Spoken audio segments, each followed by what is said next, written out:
Welcome to Pindar Poetry. We hope you learned something new. You start by inspecting the wrinkle closely and deciding if the finish is a loose film or a surface texture. This determines your approach. Once done, remove any nearby hardware and mask edges. Make sure to ventilate and wear a respirator. Next, use a putty knife to lift a corner of the wrinkle gently so you can see if the paint delaminated. If the film is loose, plan to remove down to a sound edge. Do not just repaint over a blistered area.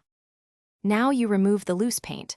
Pry up and strip away the delaminated film, scraping carefully to firm substrate.